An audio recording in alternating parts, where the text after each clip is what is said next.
Merci beaucoup. On passe à plutôt une planification après cette belle présentation d'études de laboratoire.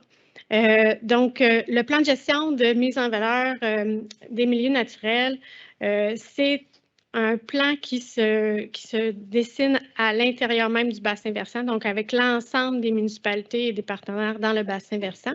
Mais il y avait déjà des actions en cours pour la conservation. Donc, on voit ici plusieurs terrains là, qui avaient été ciblés pour des acquisitions stratégiques ou encore des petits terrains pour des opportunités. Donc, la Ville a un programme d'acquisition où on va, par opportunité, acquérir des terrains.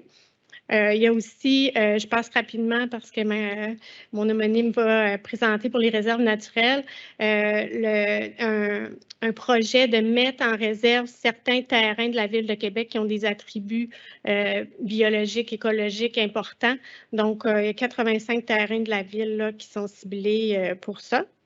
Donc, le plan de gestion comme tel, son objectif principal, c'est vraiment de contribuer encore comme le plan d'action pour la protection à la qualité et la quantité d'eau pour la prise d'eau. Donc, on vient viser un service écologique bien particulier qui est le maintien de cette qualité, de cette quantité d'eau-là. Mais évidemment, par le fait même, on va agir sur d'autres services écologiques comme la biodiversité, l'accessibilité aussi aux citoyens, à ces milieux naturels, puis la résilience, évidemment, au changement climatique. Le plan de gestion, ça se veut un plan où on se donne une vision, en fait, pour avoir les bonnes actions au bon endroit. Souvent, lorsqu'on regarde les acquisitions ou la conservation, on se demande sur quels critères on va agir, conserver nos milieux naturels. Bien, ce plan-là va nous diriger un peu vers les meilleures stratégies à mettre en place et actions sur le territoire pour protéger nos milieux de façon efficace. On se base sur l'approche des normes ouvertes ou les standards ouverts, là, qui est une méthode internationale qui est utilisée aussi beaucoup au Québec avec les PRMHH, là, les plans régionaux pour les milieux humides et hydriques aussi, plusieurs s'en inspirent. Donc, présentement, on a passé l'étape de concevoir, puis on est à l'étape de planifier pour les buts, les stratégies et les actions. Comme vous le voyez, c'est vraiment un processus itératif. Donc, ce n'est pas parce qu'on se fige sur des stratégies, des actions que l'année prochaine, on va s'y tenir formellement. Il y aura des bilans, il y aura des discussions pour toujours réévaluer si ce sont les bons moyens qui ont été ciblés. L'historique du projet, on a débuté depuis 2018, donc il y avait une équipe à ce moment-là qui était plutôt restreinte, la Ville de Québec à Giraud, les municipalités aussi, Lac-de-Lâche, Stoneham et la MRC de la Jacques-Cartier. Par contre, on a arrêté les travaux parce que justement, là, la notion de réaliser les plans régionaux des milieux humides et hydriques a été amenée par le gouvernement, puis ça a été une obligation de réaliser. Donc, on ne voulait pas dédoubler les efforts non plus. Donc, on s'est questionné à savoir si les deux plans devaient être maintenus. Donc, on a suite au cadre de référence, on s'est conforté dans l'effet que les deux plans, en fait, n'ont pas le même objectif, n'ont pas le même territoire et que ça valait la peine là, de conserver les deux planifications. Donc, les travaux ont repris. Quelles sont la différence entre les deux démarches? En fait, le PGMN, c'est le plan de gestion et de mise en valeur des milieux naturels. Donc, c'est une démarche qui est volontaire. Là. Les municipalités qui sont parties prenantes, les organismes aussi qui vont en faire partie, ce n'est pas une obligation légale comme pour le PRMHH. Il vise aussi tous les milieux naturels. Donc, pour le PRMHH, on pourrait inclure évidemment les boisés dans cette planification-là, mais principalement, ça vise les milieux humides et hydriques, tandis que le PGMN, lui, vient chercher également la notion de boisés, de conservation de ces milieux-là. Aussi, le territoire, bien là, on dépasse les limites du PRMHH, qui est une planification par MRC. Évidemment, les MRC doivent consulter les MRC à proximité pour la réalisation de leur PMHH, mais dans le cas du PGMN, bien, on travaille par bassin versant puis le bassin de la prise d'eau.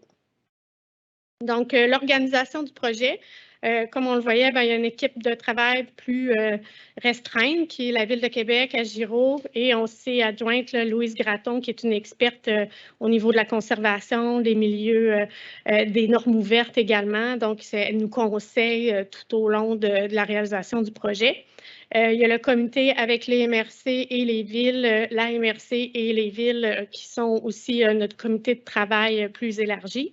Et il y a eu des ateliers avec les parties prenantes, les experts qui sont la communauté métropolitaine, l'OBV de la capitale, Conservation de la nature Canada, d'autres experts sur des thématiques comme au niveau de la forêt, les enjeux au niveau des barrages, etc., qui ont été rencontrés.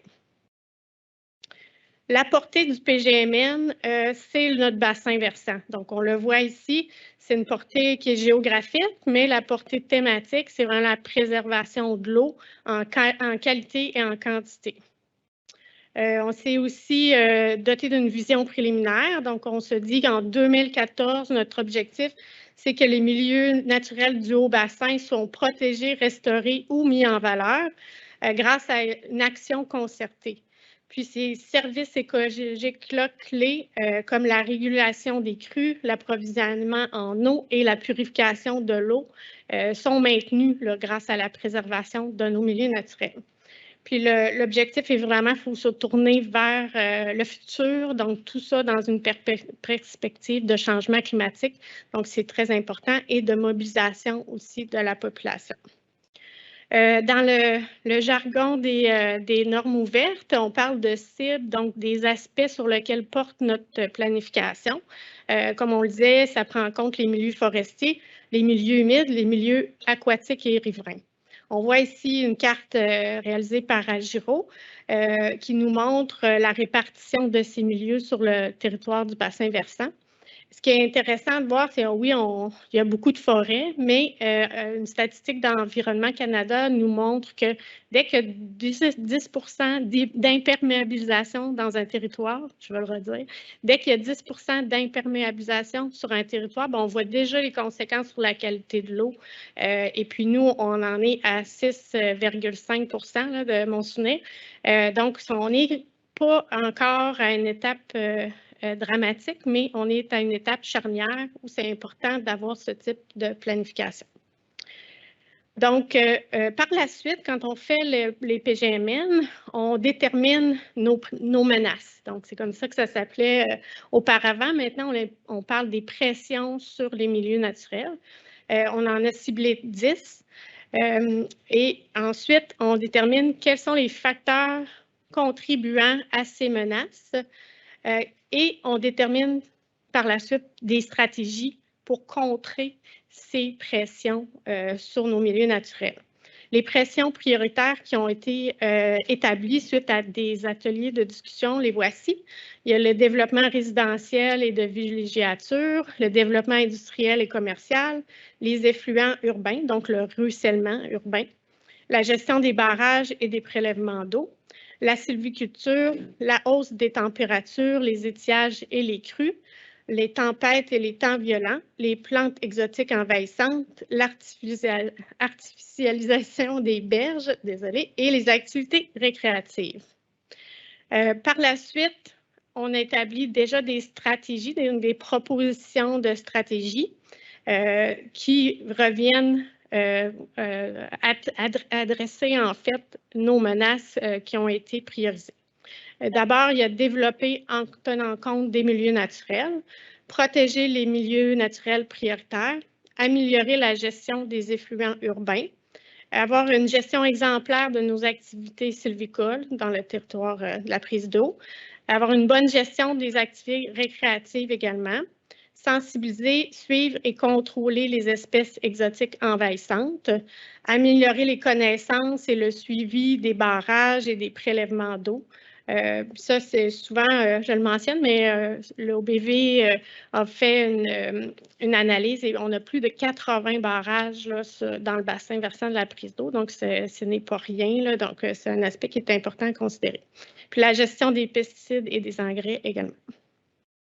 Finalement, ce que ça va nous donner, là, on est encore dans la période de réalisation de notre plan, on n'a pas terminé, mais ça va nous donner une chaîne de résultats de ce type-là. Donc, d'abord, la stratégie, qui est les stratégies que je vous ai montrées, les 8 stratégies, avec des résultats qu'on souhaite atteindre par étape jusqu'en 2040 pour atteindre notre vision. Et des résultats, donc une cible claire pour chacun des aspects, soit les milieux forestiers, les milieux humides et les milieux hydriques. Par la suite, donc on est en fait à cette étape-là de réaliser l'ensemble de ces chaînes et de valider les actions qui ont été déterminées là, par les ateliers. Les prochaines étapes, notre souhait, c'est de compléter le document complémentaire avec le comité de travail. Ensuite, finaliser la validation là, auprès des parties prenantes. Donc, ça devrait se faire là, au courant soit de l'été ou à l'automne. Et ensuite, impliquer les conseils municipaux dans l'information puis la concrétisation là, de l'adoption de ce plan. Donc, notre but, c'est évidemment que dès l'automne, on puisse avoir un PGMN là, qui est adopté par l'ensemble des municipalités ou du moins en début d'année prochaine pour qu'on puisse entamer là, la mise en œuvre. Merci.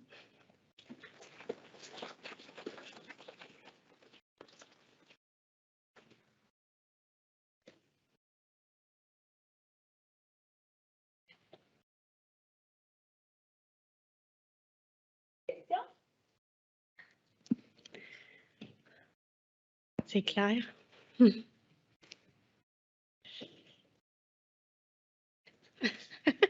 Merci.